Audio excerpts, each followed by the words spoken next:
Hi, I'm Bill Hodges, and this is Spotlight on Government. We have a real treat today because we have with us Congressman Dennis Ross, the 15th Congressional District.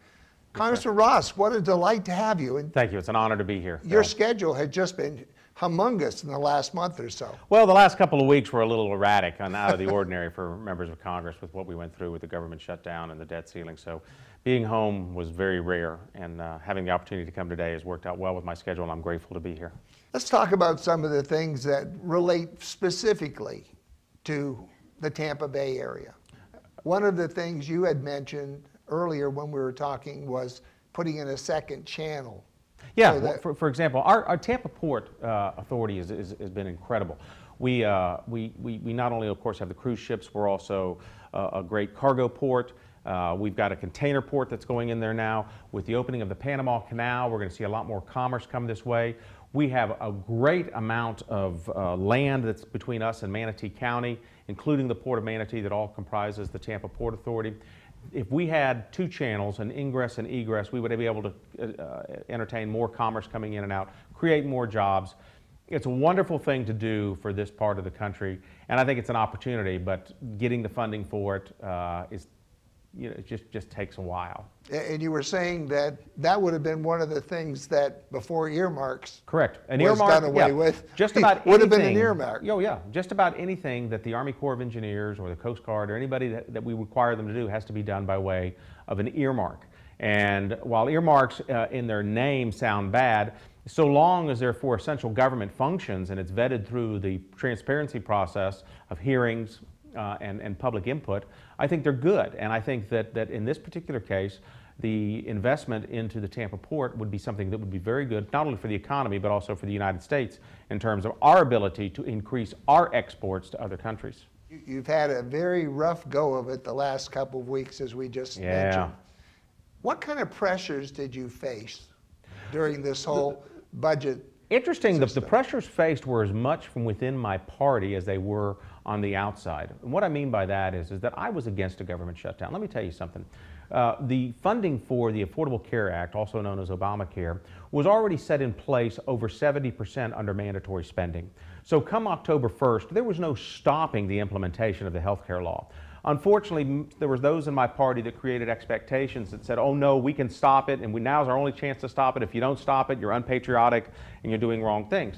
Look, we funded, believe it or not, on September 29th and 30th, the House sent two continuing resolutions over to the Senate that fully funded Obamacare, fully funded it through December 15th, which is what the end of the CR was. But it had two requests. One was that all members of Congress and the President and the Cabinet be subjected 100% to Obamacare so that we would have to go into the exchanges and pay for those on our own. And two, that they delay the individual mandate for 1 year. Unfortunately, I think there was just as much a push on the other side to have a shutdown so that the Republicans could be blamed. Once that happened, we found ourselves in a situation where we couldn't get out. And finally, somebody had to take the shovel away from us because we kept digging ourselves deeper and deeper. And that's when we got out, 2 weeks ago when we did they voted out the bill to end the shutdown. Very difficult thing. As much pressure from within. My party could not pass a bill out that would even work towards trying to find a compromise because of the dissension amongst the Republicans at the time. I think we realize the error of our ways. I'm hopeful that we have, and that we realize that keeping the country open as a government and maintaining our obligations so that we never default is going to be very important. But I also think that in order to do that, we have to address the drivers of our economy and the drivers of the debt. And the two are not the same. We need to create more and more jobs to create an engine. And it's interesting because right now, if it was not for the oil production going on in this country, we would have a flatline GDP. And we need to do more to incentivize the investment of manufacturing in this country to create more and more jobs and to drive our economy. It would be interesting. Our debt would go down if we had more jobs. There's no question about that. I mean, we're at $17 trillion in debt and deficit right now. That creates a larger, that's indicative of a larger government. But we could pay that if we had a greater gross domestic product. And our gross domestic product is a result of jobs, an economy that is thriving because there's an investment being made. We can get there. Government doesn't have to be the investor, but they can create the incentives for investment. I don't even know where to start. I love the things you're saying. I really do. Well, thank you. You know, we need jobs, and we need jobs at the lowest level. Well, we can. And you know, there's an interesting thing out there. There's about $3 trillion of American company profits that sit overseas, but they're afraid of bringing it over here because of a 35% corporate tax rate.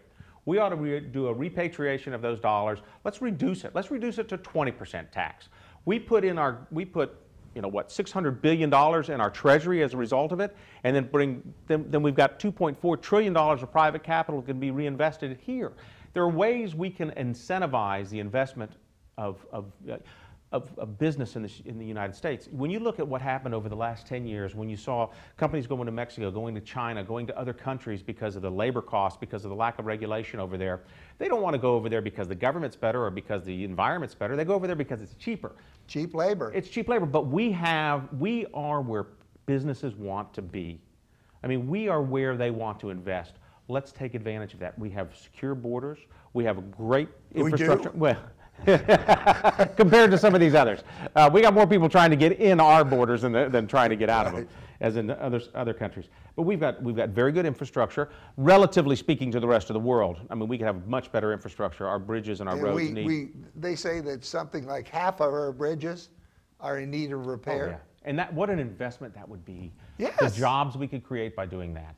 One cruise missile Yeah.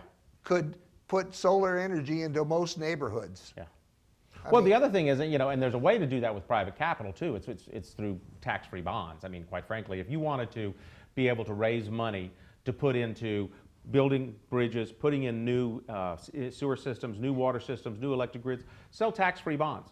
Investors, people from all over the world will buy our tax-free bonds because if you're paying U.S. taxes, you won't have to declare the income off those as taxes. But you can raise the money without having to take money out of the government to do it. There's some creative ways we need to do that. But unfortunately, we've been so bogged down over the last 3 years on one-upsmanship, whether it to be the most conservative or the most liberal, and we're not getting issues done like tax reform. We're not getting issues done like health care. I mean, that was the hardest thing about health care right now as a Republican, is to say, no, this is bad, but oh yeah, we didn't really offer you an alternative, which we should have. And immigration reform. You know, we don't have to do a comprehensive immigration in order to make this immigration system better. We can do it piecemeal. We can address the agricultural workforce. We can address visas and expand visas for higher education, expand visas to create more businesses. We've got people that want to come over here and invest their money that just want to have a green card. They don't want to become citizens. They want to have a permanent residency and to be able to invest in this country. These are things we ought to be doing. And if they so choose, they may earn their citizenship the same way my ancestors have done and the same way others have done. But we have not taken on these issues. And I think that's where the American public has gotten so frustrated. It's that we've sent you there. Now, what have you done? You know, you've created more turmoil. All this, you know, good leadership unifies. It takes people from both sides and it unifies them. Everybody wants a little bit of something in order to show that they can be successful. Bad leadership divides. Right now we're very divisive. Can I put you in Boehner's job? No, I don't know if I'd want that job. You're too intelligent to take it, I don't right? know. He's a very good man. He has had, you know, he took over as speaker with the largest group of freshmen in over 100 years. And many really? of them, No, I didn't know that. And many of us were elected. When we were elected, a lot of my colleagues came from very right-wing elections, and trying to herd cats, which is what it's been referred to for him, has been very, very difficult. But I think once we realize that, one, we're all in this together, and two, I haven't seen him smile in a long time. Yeah, oh, well, he hasn't. But two, we want to make sure what we do is best for the country and best for the future of our children and grandchildren. And that doesn't carry any party affiliation. I think my Democrat friends and my Republican friends feel the same way. Yes, we have different ways of getting there, but the more and more we get to the table, the more and more we look each other in the eye, you know, the eyes reflect the mirror of the soul. I mean, sure. When you can meet somebody face to face and have that conversation, as opposed to doing it through email and Twitter and every other electronic means, you're more effective one-on-one. And I can do that. I've been able to do that with some of my colleagues on the other side of the aisle, and I'd like to see my leadership do that with leadership on the other side of the aisle. I think one of the things you mentioned to me earlier, and I hearken back to when I was working with the law. I went to court, and the lawyers would beat each other up in court, call each other every name but then after we were waiting for the jury, they'd say, you want to go get coffee? We'd all get coffee together. Yes. I experienced the same thing. And I mean, my trade prior to being in Congress was as a lawyer, and I was a litigator. And I had a great deal of respect for my opposition, especially when they were prepared, especially when they beat me, because I knew that they were doing very well. And I would shake their hand because tomorrow there would be another case. That's right. And you'd learn something from every case. I would learn, but I would also have the respect for them. Yep. And I think that this is a system of civility that is starting to lose its role, and unfortunately we're feeling the bad effects of that. When somebody can sit in the Senate or in the House chamber and yell, you lie, Yeah. at the president, I mean, how do we tell our kids There's a sense of decorum, and there's a sense of civility that has to be there. It's, you know, I mean, it's almost like walking in church at times. You respect the institution. Exactly. You have the sanctity of that institution that has to be respected. The same way in Congress. Look, this process, self-government has been the hardest thing for man to ever try to effectuate and continue on, because the influences are so strong of not only selfishness, but also other people, the change in environments, whether it be political climates or whether it be weather climates or natural disasters or catastrophes or wars. Self-government has been one of the hardest things for mankind to ever try to carry on. True. And so in order to do so, you have to have a system that allows for civility, where I can respect your opinion, that I can actually fight. Even though your opinion is anti-me, I can fight to make sure you have the opportunity to give me your opinion. Exactly. And it also leads me to the conclusion that you have to be anchored to something other than politics if you're going to be good in the political arena. You've got to be anchored to reality. You've got to be able to have a sense of what is really going on outside the world. You've got to go to the soccer games. You know, my boys, I went baseball, wrestling, track, football, all with them as they were growing up. You know, my wife makes sure that I still empty the garbage and that I bring the garbage cans in. You have to have some sense of what people are doing every day. Can't get your aide to do that, right? No, oh gosh, no. He's listening, so He would do it though, yes. well, he's big enough. Yes, he is. He's a good man. Good man. Work out as a bodyguard for you. What a guy. That has been suggested of him. I'd like to talk to you a little bit about term limits. Yes. I keep hearing from people on the internet and on Facebook especially, where I'm William N. Hodges. If you don't like what I say, jump in anyway. Yeah. I like Voltaire, feel that, I may not like what you're saying, but I'll defend him at death, your right to say it. Right. Say what you wish. But I'd like to talk a little bit about term limits. I am not really a fan of term limits, to be honest, because I'm worried that the new guy is going to be run by lobbyists and office staff. What do you think about term limits? There is a balance where I think a term limit could be agreed upon. I think 8 is way too short. We've seen that in the Florida legislature. You have an institutional memory that's lost. You have staff. Exactly. Well, you have staff running the operation because exactly. you're only in for 8 years, and then you have a race to the top. And people are trying to become speaker and leaders, you know, before they're even elected because they know they've only got 8 years to be there. But then again, there's those others that have been there for 50 years, like there's a member in the House. There's been those that have been there 30. I would never want to serve that long. That to me is all too encompassing for my life. But I think there's a balance there that can be reached, whether it be 12 years or 14 years or 16 years, because I think once you become good at something, in order to be effective, it takes time. I look, though, Congressman, at a company, and I say, okay, I've got these really good employees that really do a great job, and after 12 years, I'm going to just fire them. They're gone. Right. And it worries me that Bill, let me tell you, though, the ballot box should be the term limit. That is your term limit. Unfortunately, it's not, or maybe it is. If the people really want that person serving for 30 years, they have that opportunity. Yeah. And I think that's when our founding fathers set it up for every 2 years, that they knew that that was in itself a term limit. Sure, the incumbent has an upper hand just traditionally, but we've seen in the last 2 elections, actually since 2006, the last couple, there's no seat that's ever guaranteed. And so I think that being able to make sure that you're out there to your constituency, that you're doing their services that are necessary to those that are in your district is absolutely important. I don't know what the correct number of years would be for term limits.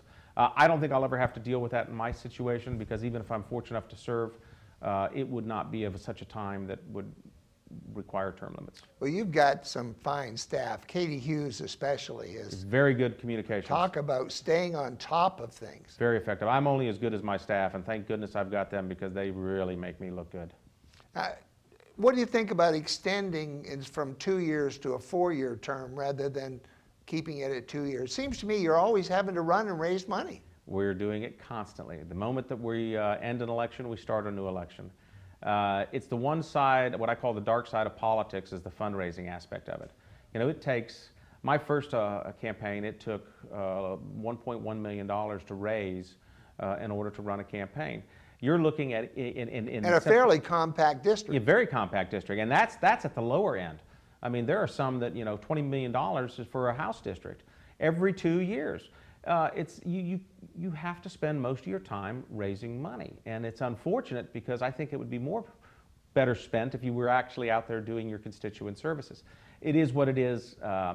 You know, if we were to do it to 4 years, that would serve me just fine, but that would take a constitutional amendment, and I don't think the American public want to give up that 2-year right to re-elect somebody or not re-elect somebody. Interesting enough, you mentioned constitutional amendment.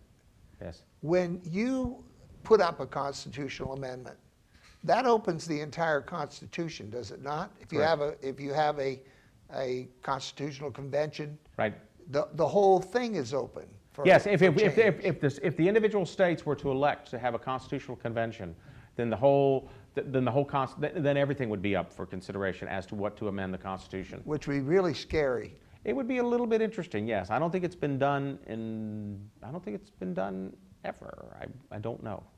I know there are people who are calling for it. Yes, yes. And it's a little, I don't think people realize what that means when they have it. About the last thing that we've been able to try to do as a constitutional amendment is to do a balanced budget amendment. And while it sounds like a great thing to do, I do think that we should have some sort of requirement that we balance our budget, but it's the devil in the detail. I mean, you know, what if you have a war that suddenly America is involuntarily engaged in? How are you going to be able to pay for that if you have to balance your budget? You have to have those ways out that allow for you to have that flexibility. So, you know, I don't see from Congress any constitutional amendments coming out in this session, either for a balanced budget or for any other real reason. But then the states have to ratify it. Oh yes, yeah, exactly. It'll be 1, 2, 3, 4s. Right. It would take 3/4 to ratify them, and that takes a couple of years. And you know, the Equal Rights Amendment back in, I think it was the 70s or early 80s. I think forever. Yeah. And the women's rights. Yeah. One, I don't know, did it ever get passed? No. It's still sitting out there with it is. Certain number of states have voted for it and not. And some have not ratified it, correct. All right, let's talk about jobs. If I give you $10 in your income bracket, it's probably going to stay in your pocket until one of your kids asks for it. Yeah. All right? But if I take somebody working at McDonald's and I give them $10, they're going to go spend it. Right. And I hear a lot of people talking about trickle down. We need to set it up so people can invest and get out there and spend a lot of money, and they'll get a return, and in doing so, they're going to end up making the economy go. But giving them tax breaks and things doesn't seem to me to be as good as giving somebody at the low end some kind of tax break or assistance, because they'll go spend it and start the money moving. You know, I've always believed that your dollar would be better spent by you than you giving that dollar to the government and asking them to spend it. I think that consumer demand drives an economy. I would agree with you if those people are going to spend it, right, not sit on it. In the last few years, they've sat on it. It's pooling at the top. Well, and but it's pulling at the top for several reasons. One, we haven't given them any certainty in a tax system, because up until last December, when we had the fiscal cliff issue, the tax cuts and all were ready to expire. So a lot of people held on to their money because they didn't know whether they're going to be taxed on it or not. We've given them uncertainty in the regulatory scheme, so they don't know if they want to invest, or let's say they want to build a factory here, but they don't know how long it's going to take to get the environmental licenses and certifications under the NEPA Act. So there's a holding of money. I agree with you. If we can incentivize those to invest, we would start a chain reaction where more and more people would be hired. You know, if I was a businessman right now, I'd be very concerned about my health care for my employees, because I would want more employees to be more productive. But if I'm going to be punished for having more employees because I have to spend more for health care, then that holds it back. There are competing interests for those dollars that we talk about. And I think that the best interest that we could provide for those use of those dollars is for more jobs. And Yes. you know, but how do we do that? I think we create an environment, and taxes is part of it, regulatory scheme is part of it, but also incentivizing the entrepreneurship that has made this country so great. I mean, you know, what's called the X Prizes, you know, where they'll give away $1 million for the first person that can create a rocket that orbits the Earth or something like that. If we incentivize innovation, if we incentivize, you know, in inventing, so that people are investing their money in new products, I think you're going to see an economy start to grow. The world will continue to look at us. I agree with you 100%. Well, but the world will continue to look at us as the beacon not only of freedom, but also the beacon of free enterprise. And you know, that's the thing that what we call the American exceptionalism. That regardless of who's in control in the White House, we will still persevere to succeed. It's an amazing element of our spirit. And look at it now. Look at our economy I totally now. agree with you. I really do. It's like a huge ship. Yes. And by the time you make a 2 or 3 degree correction, either way, it's gone 100 miles.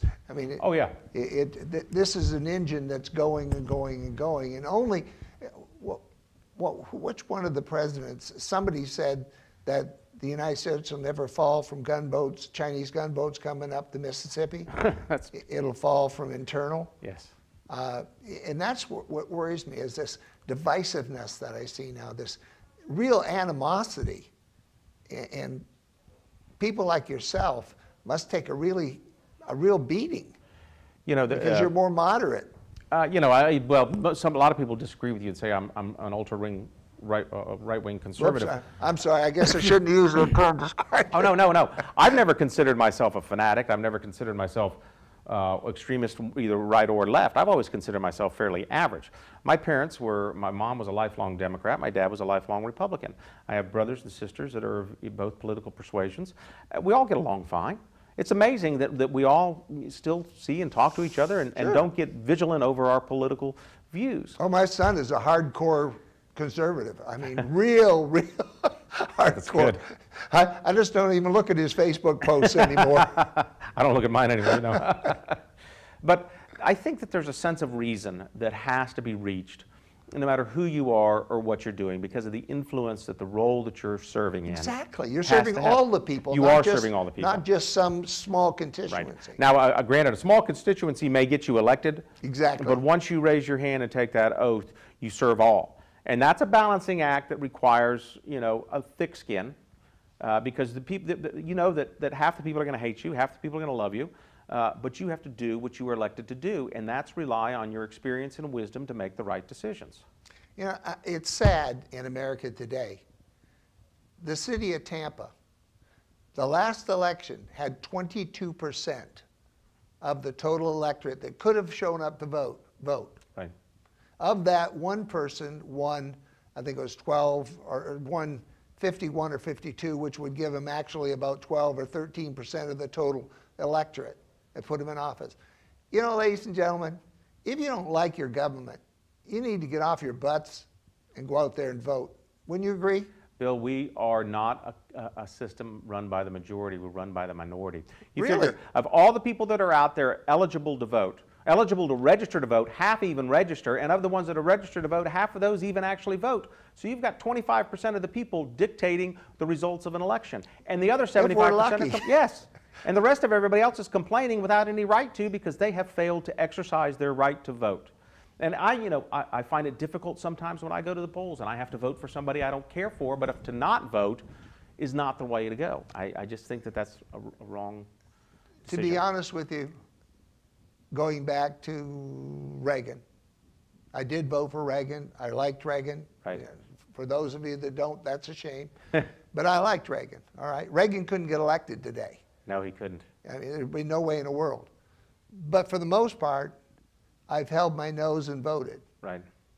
I did vote for Clinton. I liked him too, so it's kind of, we go both ways. But both of them are, right, you know, Clinton finished up with a balanced budget. He did. And with more money coming in than going out. Yes. So that kind of worked. It can work that way. Tip O'Neill and Ronald Reagan worked well together. Exactly. Newt Gingrich and Bill Clinton worked well together. We need to somehow or another bridge that divide that exists right now between this president and my speaker, and it's going to take them both.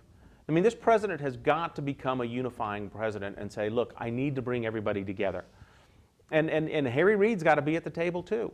We're very polarized at the top right now. And speaking of trickle down, that's the wrong kind of trickle down. Yep. We don't want that to permeate the ranks of those in Congress and for those back home.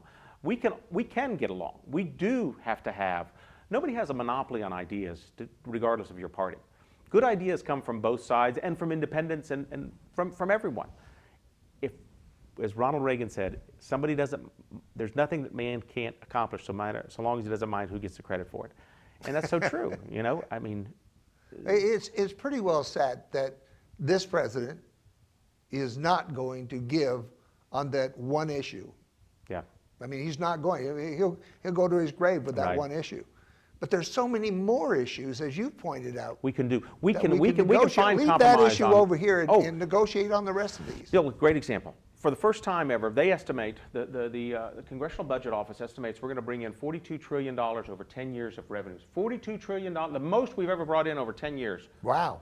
That's without raising any new taxes or anything. Right. If we know that's how much we're going to bring in, there's a lot of compromising that can go on underneath that and make sure that we're able to fund adequately our veterans, that we make sure we fund adequately the investment in our infrastructure, that we do well to take care of our seniors and have a very good healthcare system.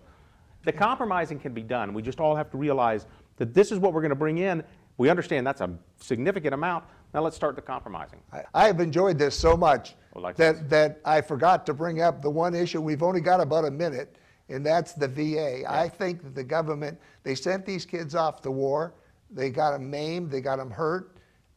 We need to have better funding in the VA. If you take that one message back from myself and for the viewers here, that would be a good thing. Bill, we will only continue to be the home of the free so long as we take care of those that are brave. Taking care of those veterans is the most important thing. We've got Bay Pines over here. We've got the James Haley Center over here. These people took an oath to give the ultimate sacrifice. They deserve everything from us as a country. Well, a week from today, Dr. Greenberg from the VA, the top neurosurgeon, will be cutting into my back at exactly this time that we're doing this. By the way, this will show over the month, so it's only going to be done once, I hope. But, you know, God bless you. Good luck. They've treated me just so well, but I watched them work with worn out tools, and it's very scary. Congressman Ross, I just can't tell you how much I appreciate your being on. Will you come back? I'd be honored Can I to. get Thank you back? you. We'll talk about whatever you want to talk about. I've enjoyed Is the that fair conversation enough? very much, Bill. Thank you. And good luck Ladies and next gentlemen, week. I'm Bill Hodges. This has been Congressman Ross from the 15th District here in Florida. I thank you for being with us. You're unique, you're special, and you're great. Tell yourselves so often because you are, you know. And we'll see you on the next Spotlight on Government. Again, Congressman Ross, thank you so much for being with us, and I look forward to having you back. Yes, sir.